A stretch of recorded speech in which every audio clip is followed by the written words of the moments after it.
தமிழ் உறவுகளுக்கு வணக்கம். தற்போது நீங்கள் காணொளியில் பார்த்து கொண்டிருக்கின்ற இந்த இளைஞரின் புகைப்படத்தை அண்மையில் சமூக வலைத்தளங்களில் நீங்கள் பார்த்திருக்கலாம்.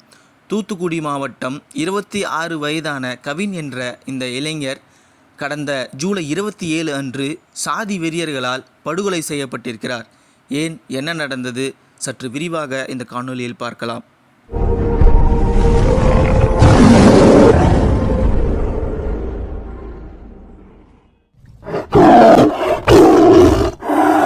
கவின் தன்னுடைய பள்ளி பருவத்திலிருந்து தன் உடன் படித்த தோழியான சுபாஷினி என்னும் பெண்ணை காதலித்து வந்திருக்கின்றார். சுபாஷினியும் கவினை காதலித்து வந்திருக்கின்றார். பாளையங்கோட்டையில் உள்ள ஒரு மருத்துவமனையில் சுபாஷினி ஆர்த்தோ டாக்டராக பணிபுரிந்து வந்திருக்கின்றார். கவின் தன்னுடைய தாத்தாவை மருத்துவ பரிசோதனைக்காக பாளையங்கோட்டை மருத்துவமனைக்கு அழைத்து வருவதுண்டு. அங்கு சுபாஷினியை பார்த்து பேசுவதும் உண்டு.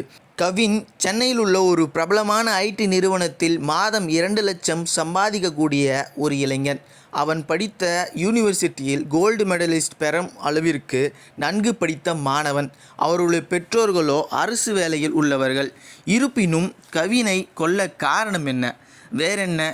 தமிழகத்தில் இன்றும் ஓயாமல் இருக்கின்ற இந்த சாதி வேறுபாடு தான். கவின் தாழ்த்தப்பட்ட சமூகத்தை சேர்ந்த இளைஞன். அவர் காதலி சுபாஷினி வேறு சமூகத்தை சேர்ந்தவர். இதை அறிந்து கொண்ட சுபாஷினியின் சகோதரர் சுர்திக் இதை ஆரம்பம் முதலே எதிர்த்து வந்திருக்கின்றார். இருப்பினும் கவின் கேட்காத காரணத்தால் கவினை எப்படியாவது தீர்த்து கட்ட வேண்டும் என்ற சாதி வெறி கொண்டு திட்டம் தீட்டி கொண்டிருந்தான்.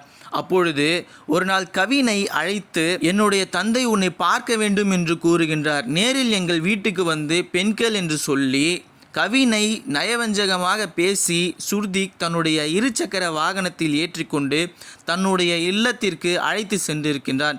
அங்கே கவின் முகத்தில் மிளகாய் பொடி தூவி தான் மறைத்து வைத்திருந்த கத்தியால் கவினை கொடூரமாக வெட்டி படுகொலை செய்திருக்கின்றான் சுர்கித். சுர்கித்தினுடைய பெற்றோரோ காவல் ஆய்வாளர்கள் வேறு. இதற்கு நடுவே சமூக வலைத்தளங்களில் அந்த பெண் கூறியதாக கூறி ஒரு பொய்யான செய்தியை பரப்பி தன் காதலனை இழந்த அந்த பெண்ணையும் இந்த வலைத்தளங்கள் அவமானப்படுத்தி கொண்டிருக்கின்றது.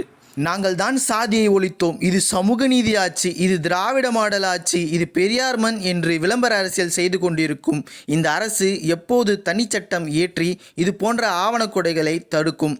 தன் கட்சி அமைச்சர்களை பார்க்க வரும் கூட்டணி கட்சி தலைவர்களை கூட சாதி பாகுபாடு பார்த்து தான் உட்காரும் நாற்காலியில் மட்டும் சொகுசாக வைத்து கொண்டு வரும் தலைவர்களின் நாற்காலியை பிளாஸ்டிக்கில் போடும் இது போன்ற திராவிட மாடல் அரசு எப்படி உண்மையில் பாதிக்கப்பட்டிருக்கின்ற தாழ்த்தப்பட்ட மக்களுக்கு நீதியை பெற்றுத்தரும்?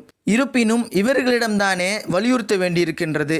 சாதிய ஆணவ படுகொலை செய்யப்பட்டிருக்கும் கவின் மரணத்திற்கு காரணமானவர்களை கடுமையான தண்டனை கிடைப்பதை உறுதி செய்ய வேண்டும் என்று நாம் தமிழர் கட்சியின் சார்பாக செந்தமிழின் சீமான் அவர்கள் வலியுறுத்தியிருக்கின்றார். இது போன்ற ஆணவ படுகொலைகள் இனி நடைபெறாத வண்ணம் ஆணவ படுகொலைக்கு தனிச்சட்டம் இயற்ற வேண்டும் என்று நாம் தமிழர் கட்சி வலியுறுத்துகின்றது. ஆணவ படுகொலை செய்யப்பட்டிருக்கும் சகோதரர் கவின் மரணத்திற்கு நீதி கிடைக்கும் என்று நம்புவோம். இனியும் இது தொடர்கதையானால் சாதிதான் சமூகம் என்றால் வீசும் காற்றில் விஷம் பரவட்டும்.